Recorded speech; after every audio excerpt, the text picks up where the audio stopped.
জিতলে তালি হারলে গালি হচ্ছে নিকৃষ্ট বাঙালি আরই। কালকে মনে করেন যেন আমরা লখনৌ আর চেন্নাইয়ের মধ্যকার যে ম্যাচটাতে মনে করেন যেন হ্যাঁ একেবারে লাস্ট দরকার ছিল 17 রান, একেবারে 17 রান দরকার ছিল। ঠিক আছে, ধোনি বিশ্বের সাই মুস্তাফিজের হাতে দিয়েছে বলখানা।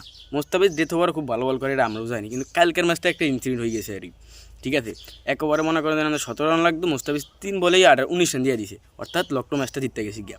তো বিষয়টা হচ্ছে গিয়া এই বিষয়টা নিয়ে যারা মুস্তাফিজ নিয়ে ট্রল করতে আছে, ঠিক আছে, যারা মুস্তাফিজকে ট্রল করতেছেন, আসলে মুস্তাফিজ এরকম সময় এই ধরনের বল করছে, এই ধরনের সিচুয়েশন ফেস করছে, কিন্তু গতকালকে হয় না। একটা ব্যাটিং যখন আপনার মাঠে সেট হয়ে যাইব, যখন মনে করেন দিন সে অনবদ্য মনে করেন সেঞ্চুরি পথে থাকবে, তখন কাছে বিশ্বের যে কোনো বলিং কোনো বিষয়ই না, সেটা হোক মুস্তাফিজ বা যে কোনো বলিং জোফরা আর্সেল মনে করেন দিন ইয়ানে এমন একটা অ্যাকশন গড়ে দিতে পারতো। কিল্লাই এই জায়গায় ব্যাটিংয়ে ভালো খেলে, এটা আমরা জানি। তো মুস্তাফিজ মনে করেন যে ম্যাচটা হারিয়ে গেছে, মুস্তাফিজের কারণেই হারছে। ঠিক আছে, ধোনির যে ভরসা ছিল মুস্তাফিজের প্রতি, এই মনে করেন আস্থারূপ ছিল মুস্তাফিজের, কিন্তু কাম দিতে পারে না মুস্তাফিজ।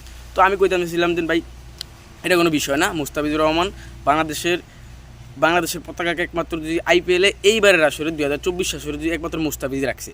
ঠিক আছে, চেন্নাইয়ের মাঠে একজন মুস্তাফিজ কোন দেশের, বাংলাদেশের, এর চেয়ে গর্বের কিছু হতে পারে না। ঠিক আছে, এক ম্যাচের জন্য হয়তো মুস্তাফিজ খারাপ করছে, মুস্তাফিজের জন্য চেন্নাই এই ম্যাচটা হারিয়েছে।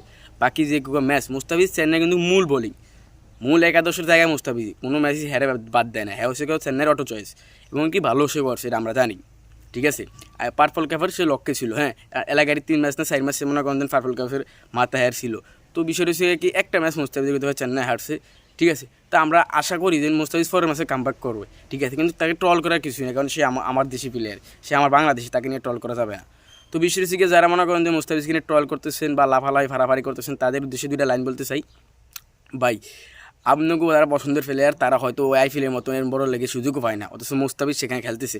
বাংলাদেশে একমাত্র প্লেয়ার মুস্তাফিজুর রহমান, যে কিনা আইপিএলে কোনো ম্যাচে বন্দি বাদ যায় না, খেলতেছে, এবং পার্পল ক্যাপ তার মাত্র ছিল কয় ম্যাচ হারি। তো সেই মুস্তাফিজ কিনা আমি ট্রল করতে হলে চিন্তা ভাবনা করতে হবে ভাই।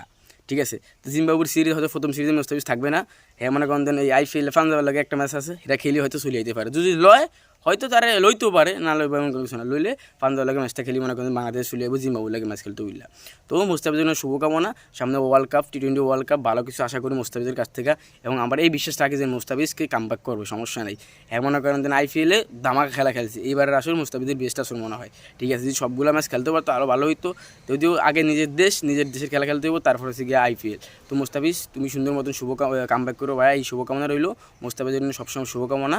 আর হচ্ছে গিয়ে জিম্বাবুর বিপক্ষে আমরা ভালো একটা আশা চাই, যাতে এখান থেকে মনে করেন যে ওয়ার্ল্ড কাপে গিয়ে আমরা ভালো কিছু করতে চাই, এই প্রত্যাশা নিয়েই মনে করেন যে আমরা মুস্তাফিজের কাছ থেকে কাম্য করি আরই। সবাই ভালো থাকবেন, সুস্থ থাকবেন।